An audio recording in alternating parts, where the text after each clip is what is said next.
welcome to the Teen Book Club podcast. I'm Brenda. And I'm Carol. We are your teen librarians at the Antioch Public Library. Yep, and today we are going to be talking about romance in books. Yes, in YA books specific. Well, let's start out with a little talk about what books we're reading right now. I'm reading a book called Cut Off by Adrian Finley, and it is a science fiction book, and I am enjoying it. It's one of those books that you don't want to put down because you've just got to know what is happening. I've never read anything by this author before, which is one of the reasons why I picked it up. At the beginning of the book, it's not as though it's identifiable as a science fiction. It's about these kids that go on this game show, the reality game show, and it turns into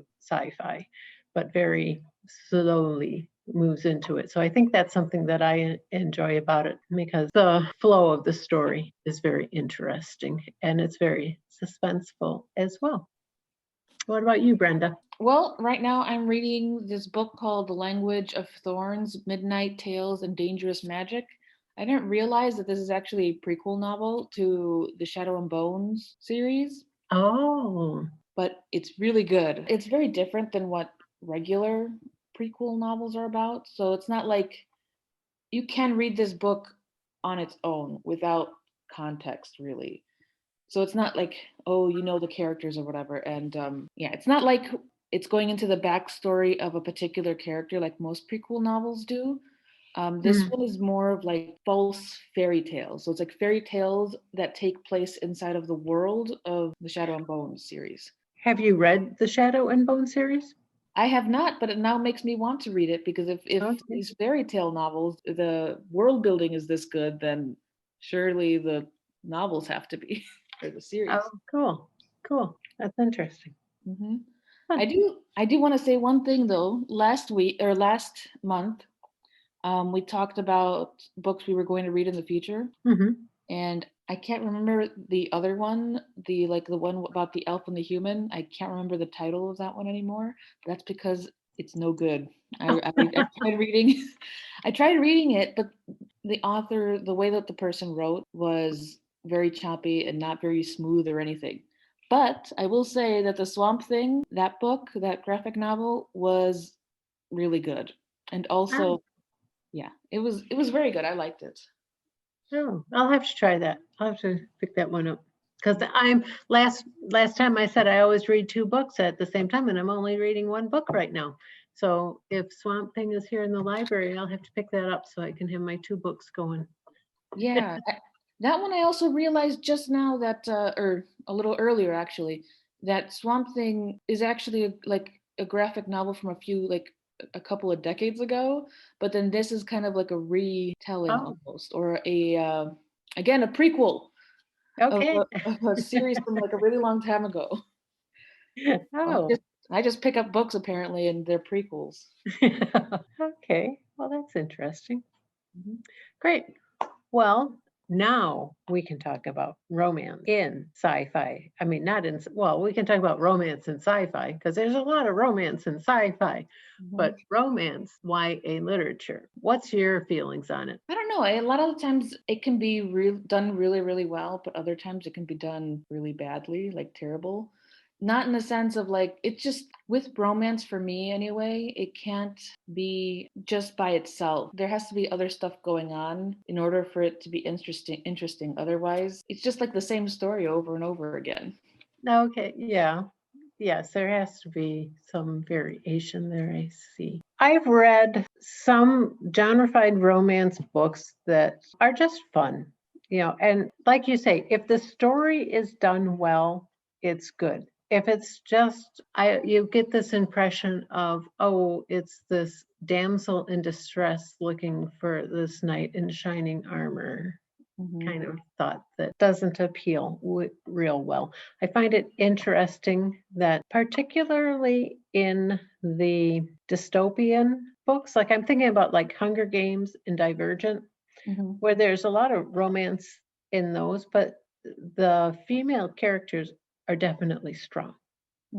It's not like, they're out, looking for this shining knight in armor. They're just very strong characters, and the romance in there is not out of place, I would say. It fits well into the story. It doesn't feel forced into Yeah, the story. I agree with that.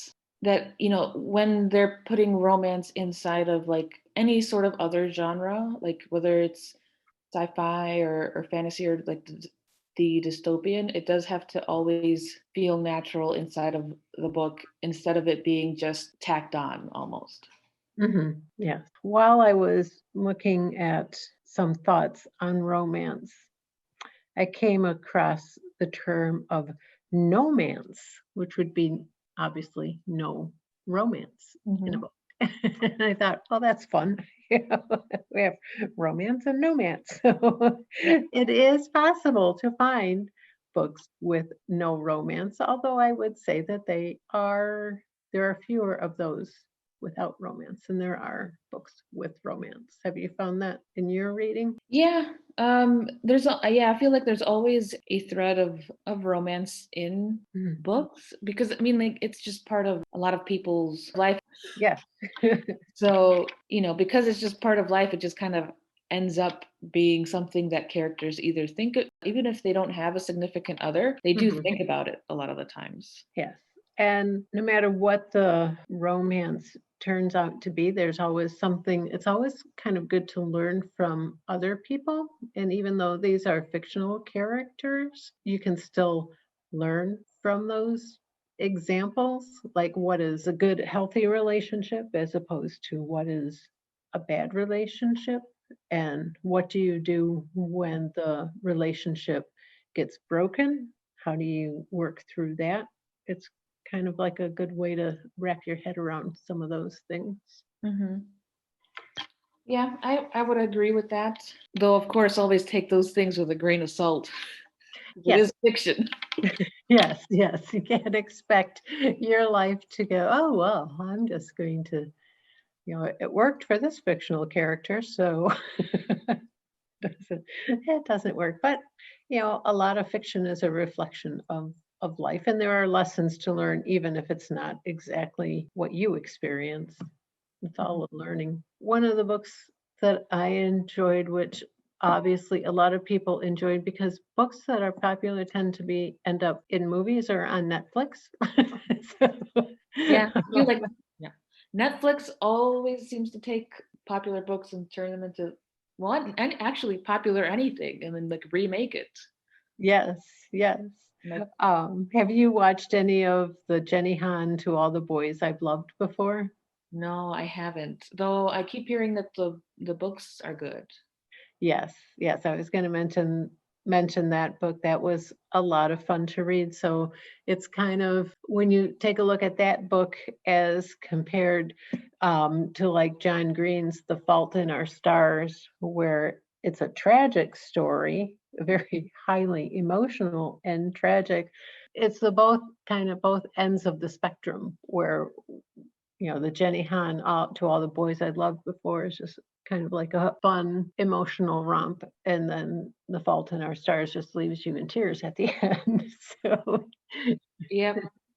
have a lot of flexibility, a lot of variation in the type of love story or romance that you find in literature. So if you want a romance, they're found in just about any type of fiction. They're found in fantasy, in sci-fi, in dystopian. There's historical fiction romance, paranormal romance. That's one of the struggles with some of the books is where to put them. For example, with Twilight, I need to move that out of the Horror section. horror section, which is where, when it first came out, that's where it got placed, probably because there were Vampires. vampires. So, oh, that's horror, but no, it's not.